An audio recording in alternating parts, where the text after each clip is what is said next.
Welcome to the John Gardina Classroom. It is great to have you here with me today, and I want to share with you some information that's very pertinent. The 40 Days of Deliverance program will run in July, and the deadline for registration is July 1st. Second, please pick up a copy of my book, Freedom to Ascend. I tell you what, the more that I have feedback from people on this book, it has really resonated in how they truly can live a better life from the stories that I have told through my own personal experience. And lastly, if you have land and were willing to donate this land for a ministry that God has given to me, is to help people who are suffering and going through tough times, but also to bring fellowship together with families and friends and just have an opportunity to be in nature where God resides in the purest state. So if you have land, please donate through contacting me on my email, which I'll have in the show notes of each episode. So lastly, before the show begins, again, it's just a huge thank you to everybody who continues to follow the show. And I promise that I'm working hard each and every day to make sure that I'm getting better, to have better results, interviews, and performances for you so that you're growing in this experience of the classroom. I love you guys. Be good. We'll see you soon. Welcome, everyone, to the John Gardina Classroom, where we have a guest who's been on here before a year ago, and his name is Eric Kienle, and he, ladies and gentlemen, is the champion of the MidState Mile. All right, champ, you're here. You made it. You are an amazing individual. So those of you who want to get to know Eric at a deeper level and all the roots of where he's been, listen to episode number 27 on my podcast, and you get to know all the roots. Today, I'm going to do a brief journey of where it started with the MidState Mile and then how he became champion. But before we get started, Eric, this is the first, let's see, you finished on, was it Sunday night or Sunday night, right? Monday morning. Yeah. Okay. So Eric, just tell everybody real quick before we go in the history bank of who you are and how you got here, is just the one thing you're just so grateful for to be in this position.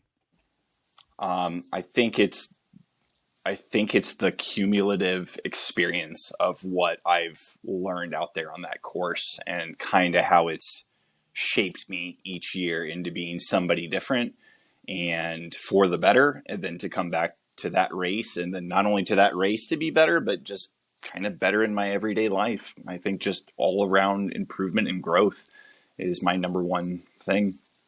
Yeah, no, that's awesome. I think that's perfectly said. And I think the one thing that I want everyone to really know about you is you're actually a very deep thinking individual. The more I listened to the first podcast, and the one thing I liked that you posted, I think it was either today or yesterday, was that you said, I didn't want to win. I had the will to win. And you had an extra space in your luggage just for the quilt. Can you talk about that for 1 second?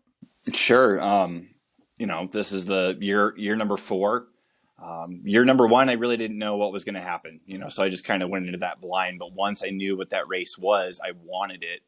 And wanting it is not the same as, having the will to win. I can say anything I want, but am I putting in the work to actually get that? There's a big difference of just really wanting something or really wanting to work for something.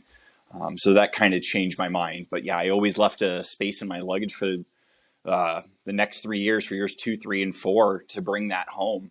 But I think leaving that bag empty on the years where it wasn't a success and it was a failure, it taught me a lot, and it taught me I needed to kind of fill something in, and not just with a quilt. There was something I needed to fix in my life or create to fill up that space.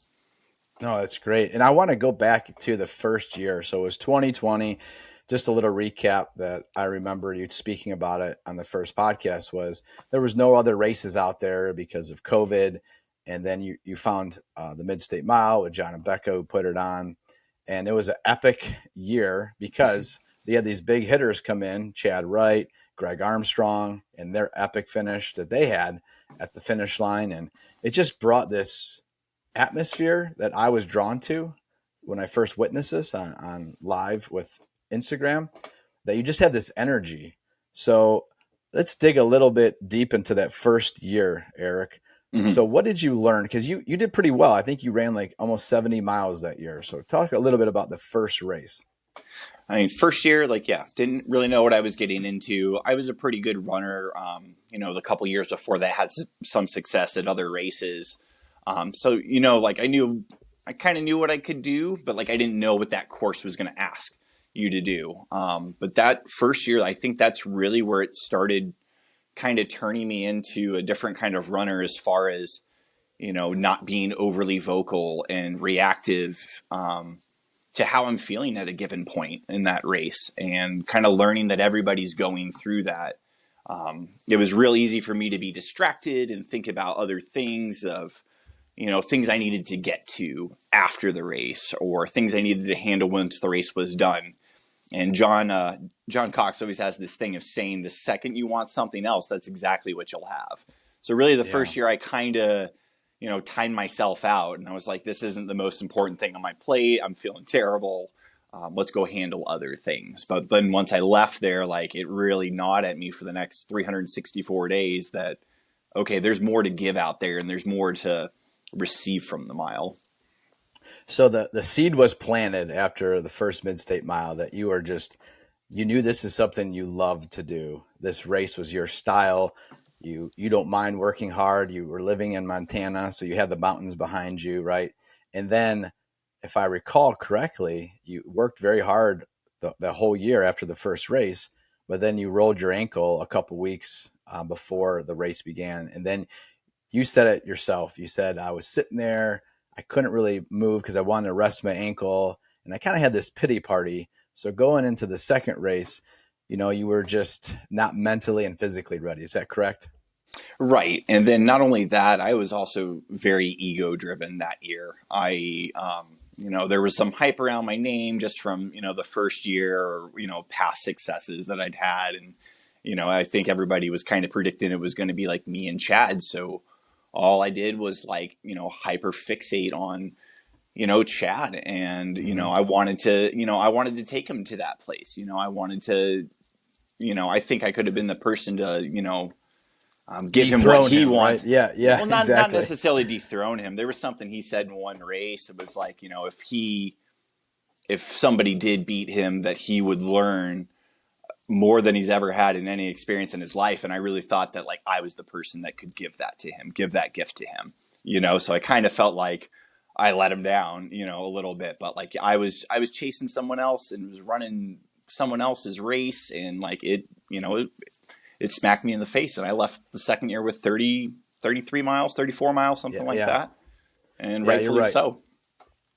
So, Yeah, I mean, well, I think the first year you had success. The second year you learned to have humility, to run your own race, and then after the second race, you go home and then you change something. Talk about what you did in regards to your plan and who you had in your court to help you for your third time you raced. yeah. So second year I was uncrewed. Third year I had Kevin Mills help and crew me. So that kind of helped me a lot more. I picked up John and Becca as a coach. So I had some structured coaching. I was doing really well, but in my training leading up to that race, I really learned to just kind of be in the zone and just kind of run my own race and learn what worked for me. I learned to run much slower, but much more efficiently, to the point where it just felt like every long run I finished, I could have ran 10 more miles and felt great. But going into that, I was still very focused on winning or a result or a number, just wanting to win. And it was kind of the wrong reasons why. And last year was kind of a good thing to learn. Why am I doing this? Like not like what's my why, like everyone talks about, when they're running ultras, but like, something a little bit deeper, and trying to find the right reasons. And I learned so much last year, in 2022. I call it the pit, the final two, Yeah. being in the pit with Justin Hamilton. and him winning. And, it was real close at the end. It could have been either one of us, but, I was kind of breaking down as far as like some muscle and like joint stuff. And I just couldn't rebound from it. And then once, Justin started getting his like eighth wind, I just couldn't bounce back and I just couldn't keep up, but I'm very grateful for, that third year, because it left me with still something to work on, being really close to it. And then kind of led into this year. Yeah. Before we get to the whole preparation for this year, I just saw a post that Justin had. I don't know if you saw this yet, but he actually is in the hospital. Yeah. I think he blacked out, and then his wife took him to the hospital, and they're checking his heart. I just pray that, Justin, that you're okay. And I've known Justin for a couple years now and met him for the first time at MidState, just like you. And I think it's so important to have a community. And in trail racing, and I want you to talk about this before we get into your prep for the win this year. Tell everybody just how important it is to have that running community and that brotherhood and the fellowship together.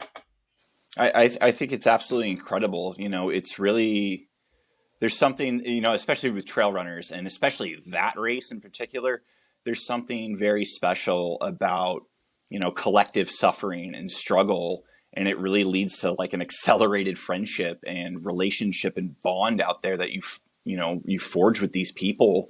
And it's really cool to come back each year and, these runners, their families, their kids, and everybody kind of comes back. And, and as we get older, it's not as easy to make friends necessarily, but it's cool to be in this community where, within a couple hours, you're going to be friends with these people for years to come. And I think it's important, and it's something we all kind of cling to. And yeah, it's something that's very strong. Yeah, and I think the way that John and Becca set this up, and you've been there every year, and I know John and Becca, they're just great people. What do you think about them as individuals to make this race special for everybody? I think they are absolutely, some of my favorite people out there. They don't tolerate my BS. They've always believed in me and pushed me to, not just be a better runner. I feel like the more I run, the more that I learn, like the less running actually has to do with it. And I'm taking so much more into my real life from my running experiences, but they've really bridged that gap between the running world and my real life of how to kind of be awesome in both aspects. That's very interesting, Eric. There's one thing I want to drill deeper on that for a second. Can you talk about how that running has transformed into your everyday life? Yeah, absolutely. I always, I've been running for about 11 years now, doing ultras for about like 6.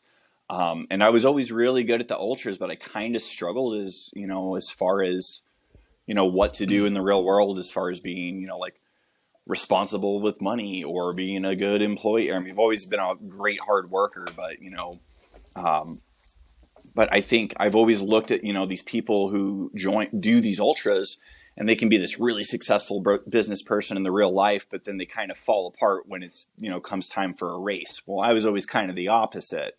And I always said, I kind of wish there was a way to be awesome, not just in running, but, find that bridge over to the real world. And I think the more work I put in and focused more on myself versus, accolades or kudos from others, it kind of just made me realize myself of like how special it is what I'm doing out there, and that I can make that extend farther than just running.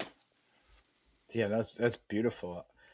Do you think that having, and I'm a big believer of this, of like being tight knit and having fellowship and having a community, is there any specific person that may have helped you bridge the gap, or is it just a accumulation of a bunch of people and then the quiet time on the beaten path for preparation for the race?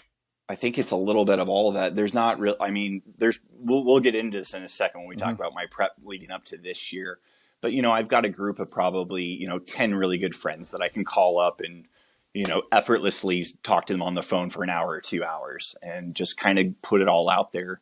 And some I've met through the running world, and some just kind of been my friends, lifelong friends. No, that's awesome. That's, it's so beautiful to say that, the ego, like you talked about earlier, your second year, I'm going back there for a second. The ego lets you be amped up and just be really focused and hyper fixated on just the win, right? And Right. then after you came in second place against Justin last year, it's almost like you went back to the drawing board and had a new assessment of how to attain that goal, but then be transformed during that process. So go back to a year ago after that race, and we're going to start diving into the recent year leading up to the race you won here. So go ahead, start there. After last year. After last year when you came in second. Yep. Like after last year, it felt really good. That first year watching Greg Armstrong kind of, give it his all to push somebody else, and, him stumbling across that finish line, I kind of wanted to push myself that third year literally until I broke or won, and, the breaking happened first. But leaving that, it made me feel really good to know that like I pushed to that point. And, I probably could have pushed a little bit harder. Every year you always, leave the mile thinking that there's more you could have given out there. But it really made me, and it didn't come immediately. It unpacked itself with time. But I had to really, not talk. I learned to more listen. And it was, what did I need to do? What did I need to do to fix this? And what parts did I need to work on myself in the real world again to, make it back over that bridge into the ultra running world?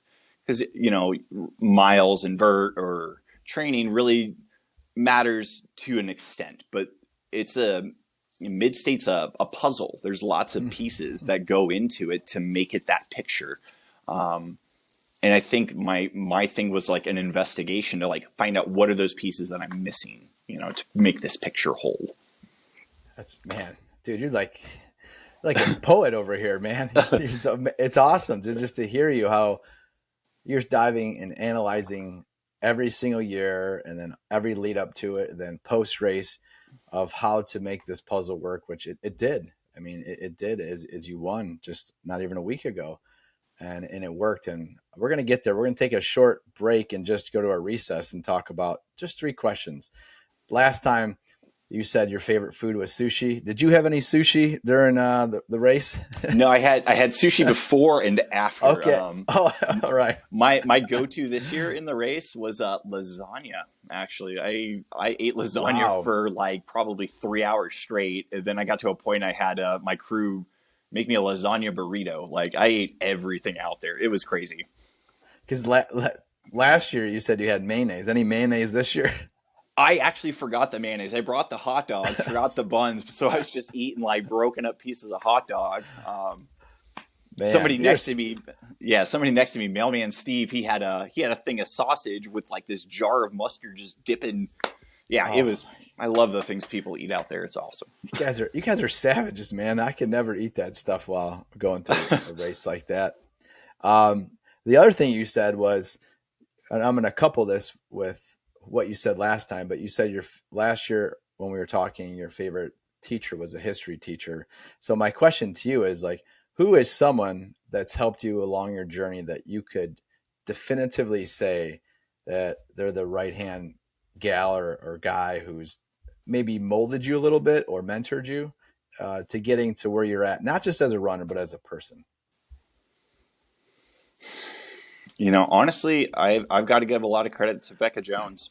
I've known her over the years, and I've had a lot of deep talks with her over the years, and there's always been something crazy in my life that's been happening right around MidState, and whether or not that distracted me or that helped me, I was always kind of able to talk through it with Becca.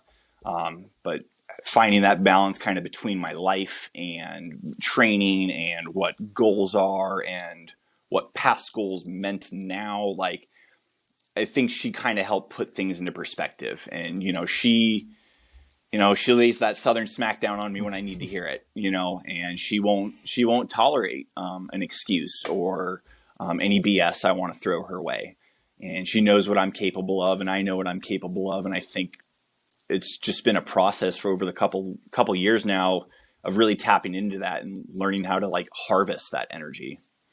So when you had these deep talks, what's one thing or conversation you remember that really stood out to you that you're like, damn, like, man, she really put me in my place to not have this pity party or not work as hard? Do you remember a specific conversation? Honestly, yeah. It was when I think it was last August. It was when I kind of reached out to her and I said, I think I have a drinking problem. Mm-hmm. And, I started kind of reaching out to a group of friends and kind of putting that out there, not making a big like social media stink about it, but it was like, I just wanted to handle it on my own. And, I've been sober 10 months now. And I think that was something that really helped, kick my butt into gear. So that was one thing that really helped with this year. Well, I think that's awesome. I mean, you talked earlier just about how your life has transformed, not only in the running world, but in your actual life itself, that your day to day operations. And I've had many friends who have said the same thing. Like, I stopped drinking, I got sober. They may have changed to become an ultra runner, but you were already in the game. So this for you is a step in the right direction for sobriety and just being more present, not being addicted to anything, and just really saying, you know what, I'm locked in. I know what I need to let go of, and I know what I have to do to move forward. So with that statement, and I'm so happy for you, by the way, Eric, that Thank you, that man. you, dude. That's, I mean, that's, people don't realize this who've had addiction problems. I'm not saying you did, but it's hard. It is hard to let go of something that you're used to doing every day, and for many years. So kudos to you and to everyone else who's listening, who's either thinking about stopping drinking, or you have been for many years. So the next and last question I have during this recess is, what is Eric Kienle's legacy before you die? What's the one thing or things that you would like to be known as or remembered?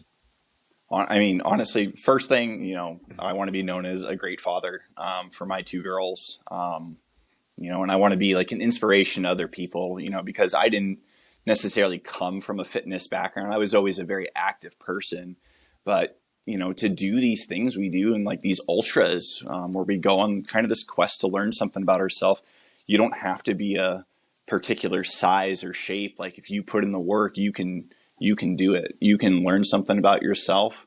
But I don't necessarily want to be known as the person who won races. I want to be known as the person who worked the hardest and did the gnarliest course in the worst conditions and did it well, because I had it in me to work past that and work harder than anybody else wanted to on that day. That's more it versus like a finishing spot or an award or anything like that. Yeah, no, dude. Again, more I talk to you, the more I just have a higher respect for the person that you are, and the humility that you've gained over the years. It really does show, and it's sweet because as a father myself, and that's the one thing I think that you said so well, is like an inspiration. You want to inspire people to work harder for something that they really believe in. And I think it's a perfect segue to go back into the classroom now and talk about what was different maybe this past training and the race. So let's start actually at the point where you talked to Becca and you said, I think I have a drinking problem. And then the shift from that point, and I think you said either August or September, to where it came to fruition to this past weekend. Sure. So yeah, after MidState last year, my living situation here kind of changed. I had to pick up multiple jobs. I'm working currently 3 jobs since January, and training for these races. But it kind of helped me really like focus more on my life and just kind of maintaining, the minimum things that need to be done. Making sure I'm fed, I'm watered, I'm rested, bills are paid, and then I fulfill my responsibilities at work as a colleague and employee, and do a good job at it at all my jobs. But I think that also kind of just helped build a little bit more character for me, and kind of put on a little bit of armor.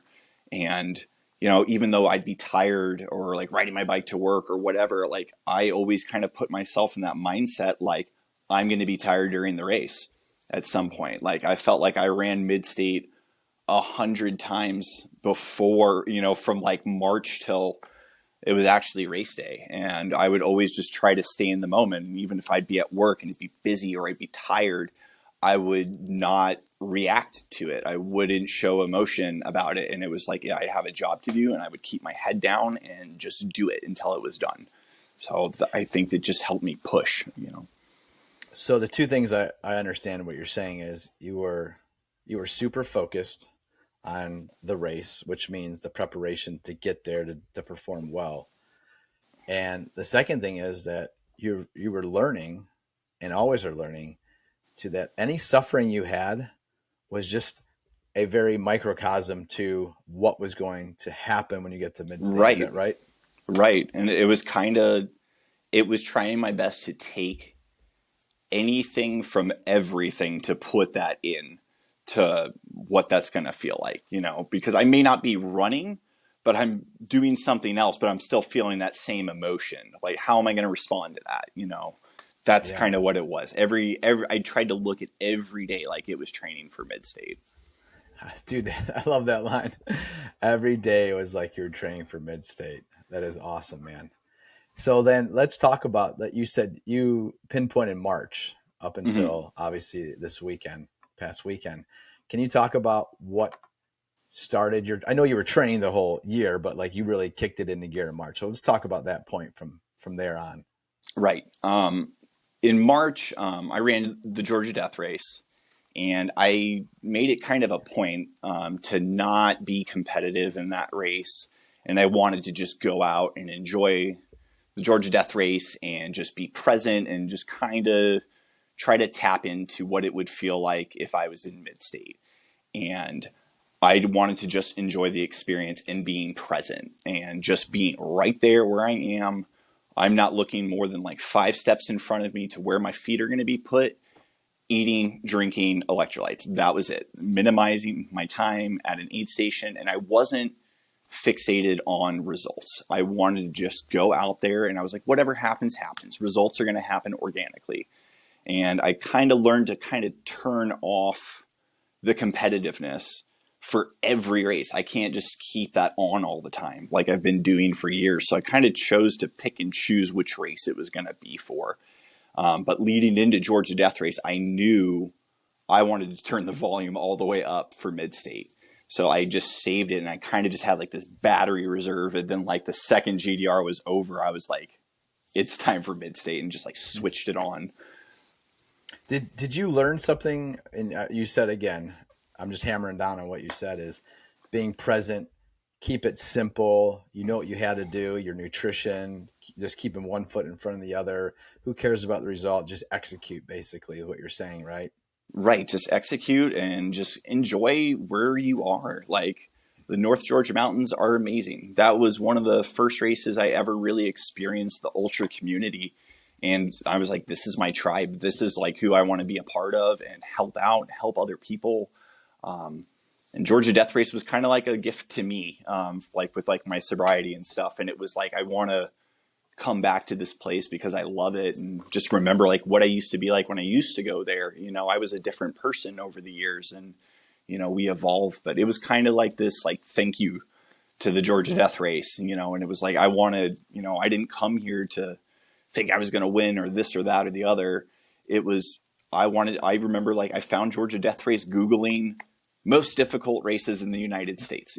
So that's what I wanted to get to, was just going out there and remembering why I started signing up for these things, because they were hard, they were gritty, and I knew I could do it. Like that's what I wanted. So if you go back and listen to the first episode, it's number 27, by the way. I remember you distinctly saying that when you did your first ultra, it was a 50 miler. You're like, yeah, I was looking for something hard. And I thought to myself, like, why would your first ultra, why would you not just have a flatter course, just kind of learn the lay of the land? And then I hear Eric say, yeah, I wanted something really hard to challenge me. And I think that's just your personality. Can you explain a little bit, elaborate why that it is your mantra of I, why hard things for you? I really don't know why. I think it was, I don't know if it came from like my background of like surfing or skating, like, I wanted the bigger wave. I wanted to do like the bigger slide on my skateboard. Like I always just kind of wanted to push what was, what you could do. And when I was like running road marathons, and then I did my first trail race was Pikes Peak Marathon. I was just like blown away by the mountains and climbing. That was something so different for me. And I think it just kind of stemmed from that, because I thought like the natural progression after a road marathon's like an Ironman. And then I found the ultras Yeah. and I was like, I want to do that instead. I think that's a little bit better sounding. And then it Yeah, was, so I loved it. well, you said that because there's less pieces. So you're a Right. man of deep thought who likes to suffer, but then he likes to keep it simple. So that's what Exactly. I've learned about you. And Right. it's a beautiful way to live life in simplicity and to just enjoy the present moment, what nature has to offer, and just a beautiful way to be part of a community and grow and transform as an individual, which you have. And it's a beautiful sight to witness. So let's go past the Georgia Death Race or past March. And you said you're like, boom, I'm laser focused into maybe not saying winning the Mid-State Mile, but like knowing that you're going to maximize every single avenue and effort to have the highest result. No, absolutely. Like, and like you were saying with simplifying things, that was really my approach this year. Um, I didn't, I didn't post a lot on social media. I didn't tag, anybody. I wasn't, talking up a mad game or anything like that. I really tried to just simplify the race. And if I posted anything, it was just because I wanted to post it. Not to get in people's heads or anything like that. So I tried to simplify the race this year into how far can I possibly go when there's an aid station every mile? Like that was it. I wasn't concerned about numbers as far as miles or climbing or temperature. I was concerned about food, water, electrolytes, and direction, and a 20-minute timer. Like that is it. And I just told myself that, the way a race is won is whoever puts in the most work prior and whoever puts on the most work day of. And results will happen organically. Whatever happens, happens. And it's a game of patience out there and being present. And it was, the months leading up to it, it was kind of this question I was asking myself, like, can you hold it together when it gets to that point at the end, like I was last year in the pit with Justin? Like, are you going to crack at the end, or like you going to stay strong through that? And it was trying to always prepare for those really deep miles of, like really past 100, 120, what have you. And it was like, how are you going to stay strong? Are you going to do all these things that you've practiced mentally and written about? And I think that was my key, was just simplifying the race. There's help every mile. You just got to get back to the crowd. That's it. That's, man, it's so awesome because what you did was you took like 100-mile race or more and you just simplified it. And what you said was most people don't think about that. Just get back to the corral at the rest area per se and get your nutrition back in and then go back out and then get back to the corral, get your nutrition, electrolytes, and get back out. And it was just like clockwork, wasn't it? How fast did it go during the race that you were just like, oh my God, I'm running like 50 miles or 100 miles? Oh, it was insane. Like nobody, like I did not. The second I started my watch, I knew my watch was going to die in like 24 hours. I started it and then I just clicked it to time. I didn't see anything else, no data, nothing else. But I've always been able to kind of distort time with an ultra, especially out there. But the hours and the loops just kind of melted away. They had a counter on the timer with like what loop you run. I never really looked at it. I didn't see that number until like loop 60 or something like that. But then I just looked at it once and then never looked again. But it made it real easy all I had to do was just watch where I put my feet. And I broke that course up into a bunch of different sections where I would walk really fast while other people were running. And I just kind of just did that and just rinsed and repeated and just stayed right there, just right on the course. And, kind of repeated to myself, like, I'm right here. Like, that's the only thing I need to think is I'm right here. I'm in this experience for as long as I can be. I never was like, oh, this is going to hurt or how many miles or whatever. I never thought anything. Like, I honestly didn't care what was going to happen. I told myself, whatever happens out there, now that's going to be part of my race. Now that comes with me too. How are you going to handle that? That was it. It was just constant moving forward. That was it. Yeah. And I had Jill Dennis on last year. I think it was September or August. And I remember her saying the same thing. Like, she wanted to grow, and man, she knocked it out of the park. Oh, This dude. she's Tell me a stellar, little man. about Jill real quick before I get to Aaron. Go ahead. Oh, Talk about Jill for a second. oh, Jill, she is such a beast. I am so happy that she set a course record last year, broke the course record for the women again, broke her own course record. We started calling her Gentleman Jill, because she runs with the boys and she's got a bite. Like it was awesome. Her getting into the top three. It's awesome to see her pushing the boundary out there for what's possible. She could definitely take it one year for sure. Yeah, I mean, she's an inspiration to, I would say, definitely all the females who are out there who are runners, and for the males too. Like, I remember her last year when I ran, she would like speed up at the beginning, right when she would start. And I'm like, how does she still have this energy to just keep going? And she's a grinder, and similar to anyone who finishes at the end. Like, you get that far, like you just have that grit factor, but she's worked at it. Just like you said, you've put the work in, and any suffering leading up to that race was a part of the process to battle it at mid-state. So it Right. was awesome to see you three at the end. And then now we go with who I was with last year, Aaron Dana, in his tent. And last year he was disappointed in his performance, and he did the same thing. Retooled, did some new things for getting ready, and then you two paddled it out like warriors, man. So talk a little bit about Aaron for a second.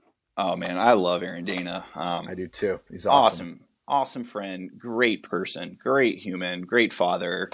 It was awesome to see him, and it's been awesome to run the last 3 years with him and watch him grow as a runner and see what values he's taken from mid-state and unpacked over the years, and then came back hungry the next time for that race. And him and I are kind of right on that same level of like thinking about this race of like the more and more we do this, the less what we take from it is, less results and more growth that we're taking from it. And like, who do we want to be? Who do we want to be when we come back?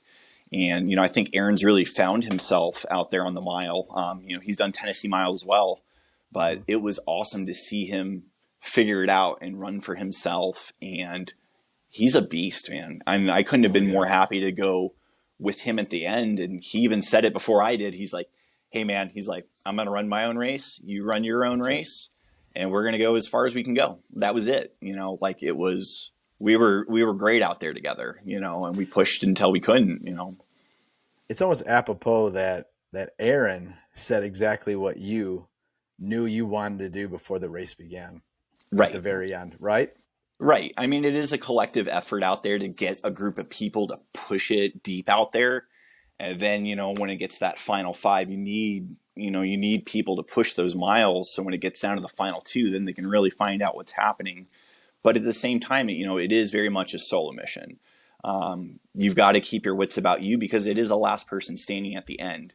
And it's great to socialize with other people and talk to them and give, people words of encouragement or just, hey man, you're doing great when you pass them, anything like that, and that's what pushes those people. But, when it comes down at the end, it's like, you got to remember, like, that's what it is. And it wasn't really, I was kind of conflicted at the end when I was like, oh man, I'm going against my friend. It's like, I almost kind of wish it would have been somebody else, but I was so glad it was Aaron because he's there for the right reasons too.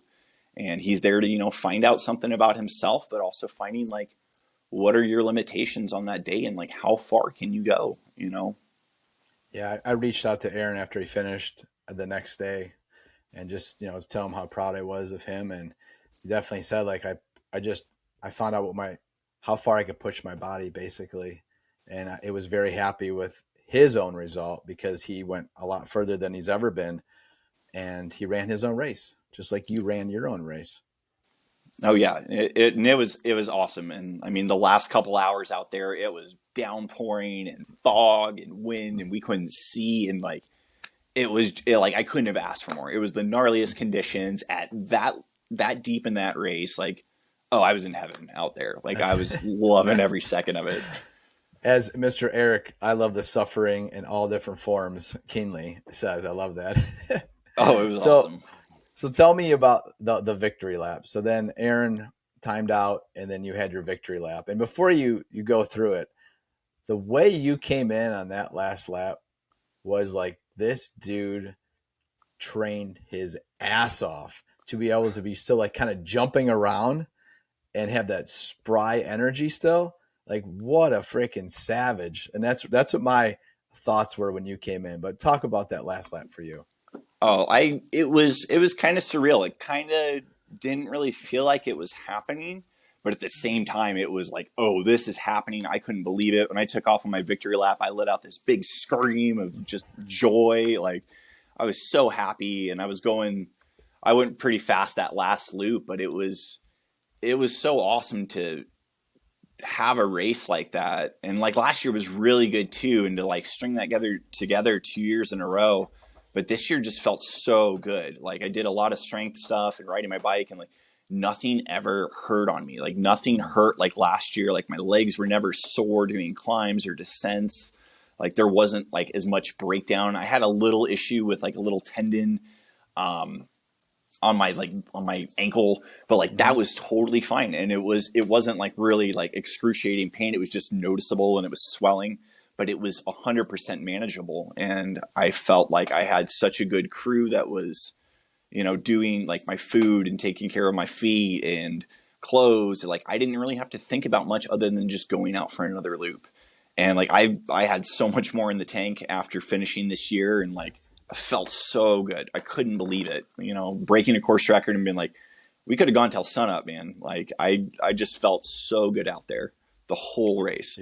Dude, you looked at, I mean, there was no chinks in your armor. So you came in, like I said, all jumping around, like just celebrating 4 years. And I think Aaron said, like, you've graduated. It was 4 years of the MidState, and Yeah, you finally graduated. Talk about maybe your post speech about what you maybe had the most reflection upon after you finished.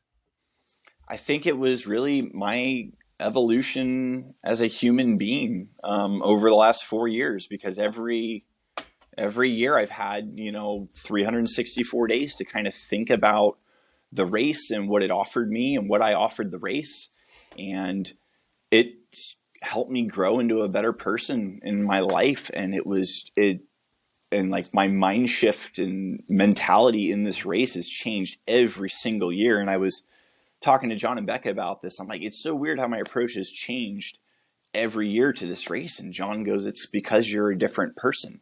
Every year you come into this race, you're a different person. And I think it's just, I'm still unpacking this race from this year, but I think it's amazing to like see myself putting in the work and seeing the reflections and results of my hard work, like staring back at me as I'm going into this. And it's really rewarding. And like the results really don't have as much to do with it as like who I am when I leave there. I think that's like the best thing. It's the best thing in the world. I love this race so much. Yeah. Man, that's awesome. And just for everyone to know, tell everyone your mileage and elevation gain and loss. So it was 133.1 loops and 41,120 feet of elevation gain and loss. And oh my God, that's That's dude, so that's much. I mean, the first year when Chad won it, was he right over 100 miles? I The can't first remember year, I right now. think he was at like 97 or 96. That's what I thought, right around 100. Yeah. And then look at how everyone, and this is just me looking from the outside, and being there last year too was kind of nice because you get to see it, firsthand. But just the progression of everyone pushing themselves to a new level every year. Right. Everyone.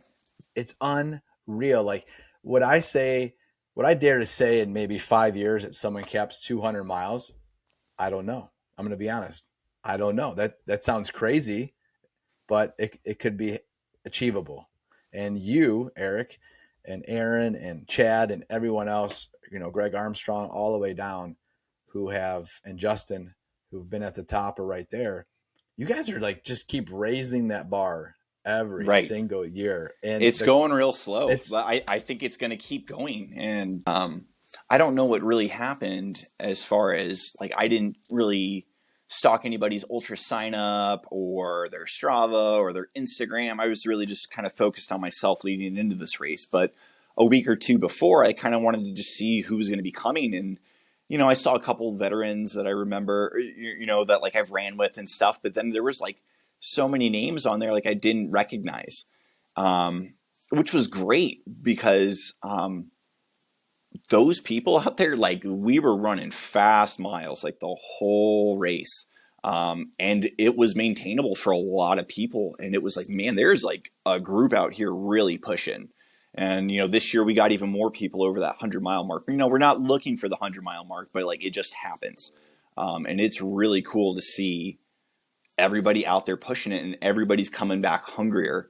And it's cool to see new people coming in their first year really hungry, just from watching this over the years or learning about it. And like, I think this race is just going to continue to grow just as far as growth and people's personal performance out there. And I'm excited for it. that I am too. And I know you'll be back next year, and I hope to run it next year as well. And the one thing I would like to just have feedback for people who have not run it, what would you offer for them to just taste what the mid-state mile is like? I would say the best thing to do to train for mid-state, besides, mentally training, if you're going to go out for, a race or something like that, I would say sign up for something that's going to be a ton of climbing where you're moving slow, but you're still moving. And I think the trick out there is just learning to move forward. Even if you're on that big steep climb, like you're still moving, you get up to the top, you're still moving. Like, I think learning to be efficient when something's hard and still moving forward and making progress, I think that's the thing. It's trying to be like trapped in the box, like you've got to stay in the box because you're going to go there whether you like it or not. It's how you learn to control yourself in the box, which is really going to help you at mid-state. I think just your running and training only goes so far, but I think a lot of it is experience in other races or your experience in life will help you kind of get through this race, getting through some really tough races, or just, miles at mid-state or miles at the Tennessee Mile. I think just that kind of rinse and repeat of making things hard, not so hard that it's unmanageable, but, kind of putting yourself out there, knowing you're going to do a race that's probably going to go through the night. I think that's something else that really, that changes things for people in the dark. But just kind of putting yourself out there and trying to simulate, what that kind of distress is going to feel like and that mental shutdown, what that might potentially feel like. But how do you still keep the lights on, Yeah, no, that's great, Eric. Well, for everyone who listens to this episode, I just want to say that if you go back and listen to this or go back to the first one, it's amazing to hear not a different person, but I could hear the conjunction in your voice of just your spirit's alive. You know that you did everything you could possible to get the result, maybe that you weren't fixated on, but to achieve what you've envisioned since after the first race of really winning the mid-state mile. And, is there anything you'd like to say but before we land this plane here? I just want to say congratulations to everyone out there and everyone who pushed. And it was just awesome to see people, coming through with just seconds to spare and then going back out and coming back with seconds to spare and then going back out. Like, those people fought and never made excuses, and they worked so hard. And it was so great to just see people out there really pushing on the mile. Yeah. And It inspires me to watch the others out there and like their takeaways and their posts after the race, because I really wasn't looking at a lot of people. I didn't want to like see their weaknesses and gain strength or anything like that. Like it was like it's awesome to hear what their takeaways were afterward, and just kind of more listening to their accounts. That stuff inspires me to want to Yeah. work harder out there. We No, all push each other. yeah, no, and that's why I say it. And because of people like you and others, the standard keeps getting raised every year. And for everyone who's run the mid-state, or if you haven't, or you're an ultra runner, or you're just listening because you enjoy this show, I would just say this to you: like, be around great people, have a mentor, and really have some deep reflection of why you're doing what you're doing. Be tactful, be present, and really love what you're doing. And as Eric said, like, suffering is not a bad thing. It's actually teaching you something. So all the suffering he had, and not just the physical part of running, but also in, life, and maybe the bike rides and those late nights and early mornings, it teaches you how to grow as an individual and have higher character. And what that result really is, Eric, and for everyone, is you become the best version that you can become each day to not only help yourself grow, but those around you. So, Eric, I really appreciate your time.